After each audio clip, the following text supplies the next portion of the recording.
Assalamu alaikum everyone, welcome to my channel. Thank you so much for clicking on this video. Today I'm going to share with everybody how I make my potato stuffing for samosas and how I store my samosas. And who doesn't love a good samosa, right? So let's get started with the stuffing.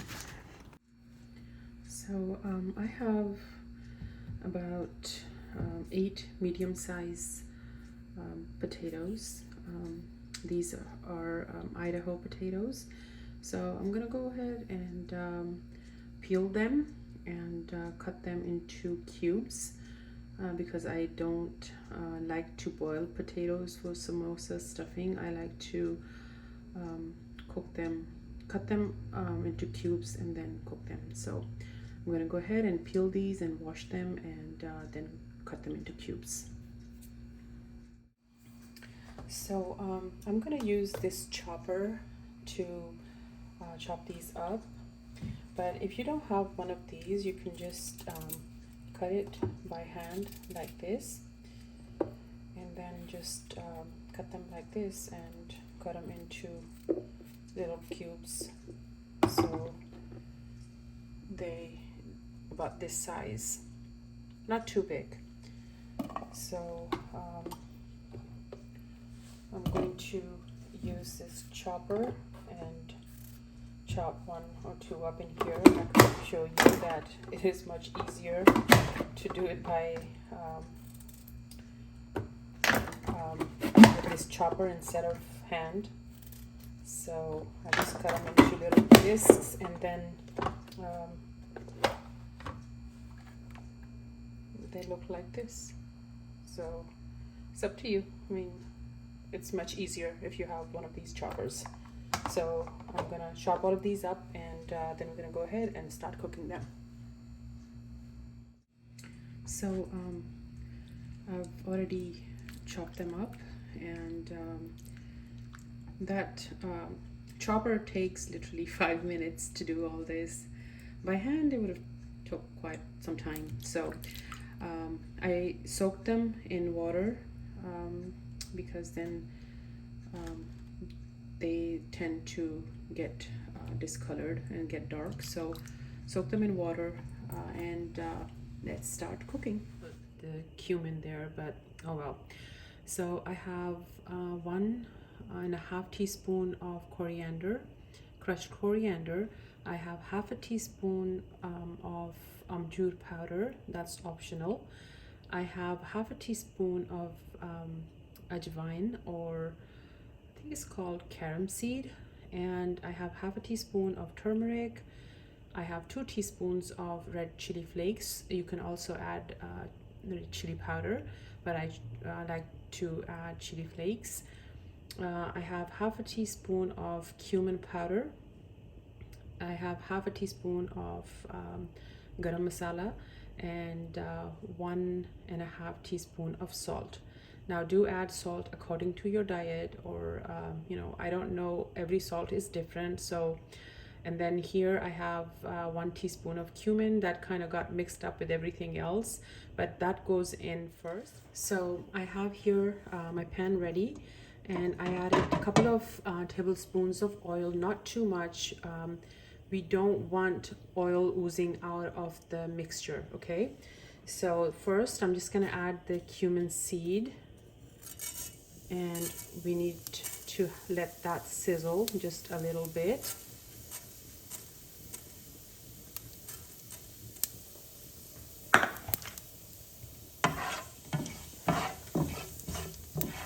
And that's 1 teaspoon of cumin seed. Now I'm gonna go ahead and add the potatoes in there. I'm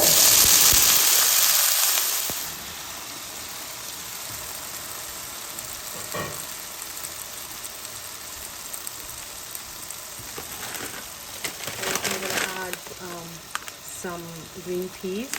This is a 10-ounce package.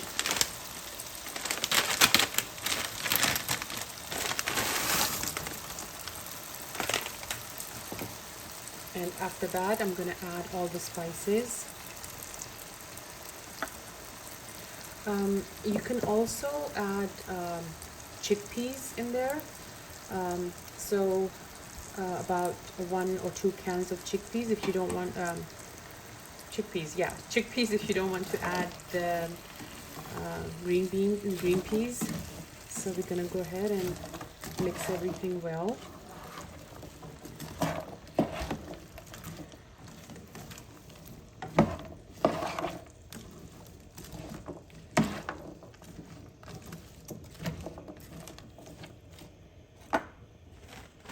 I also like to add a little bit of fenugreek leaves, dry fenugreek.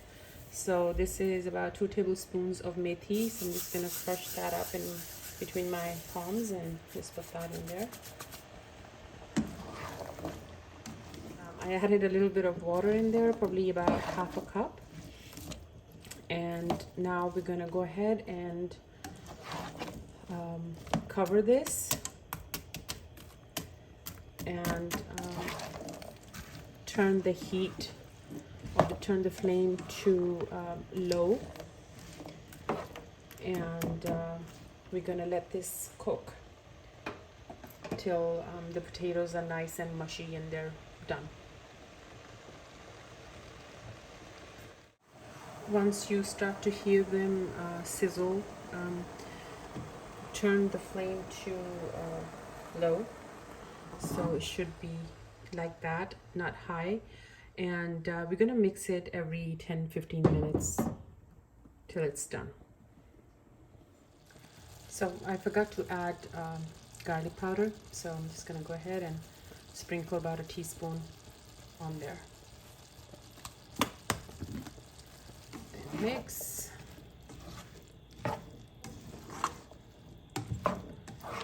The spices have already released their color and flavor, and this smells so good.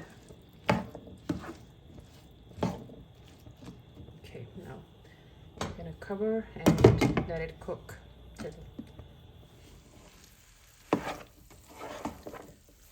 Now, at this point, you can go ahead and taste and see if it needs any more spices like salt or chili powder or anything. Like they're almost done, the potatoes are almost done, but I'm just gonna leave them on there for a little bit longer, and then I'm gonna go ahead and taste it too. Perfect. Really, really good.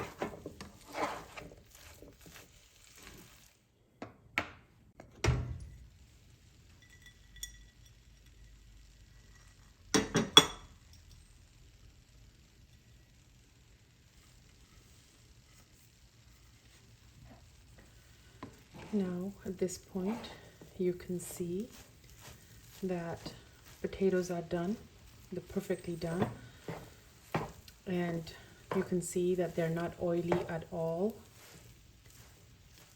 So we're gonna let these cool down before do the stuffing of the samosas.